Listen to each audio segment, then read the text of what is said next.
ایک حدیث میں رسول کریم سرور عالم صلی اللہ علیہ وسلم کا یہ ارشاد مروی ہے جو ہمیشہ یاد رکھنا چاہیے کہ اگر میں کسی دکھی انسان کو کہ دکھ کو دور کر دوں، کسی بھی طرح اس کے دکھ کو دور کر دوں، تو میری اس مسجد یعنی مسجد نبوی میں مجھے 1 مہینہ اعتکاف کرنے سے زیادہ افضل ہے۔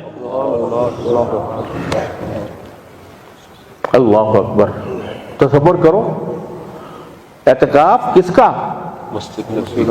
نبوی کا، کس کی طرف سے؟ رحمت للعالمین صلی اللہ علیہ وسلم کی طرف سے۔ اور فرماتے ہیں کہ 1 مہینہ میں اس مسجد نبوی میں اعتکاف کروں، اس سے زیادہ میں افضل اور بہتر سمجھتا ہوں کہ کسی دکھی انسان کا دکھ دور کر دوں۔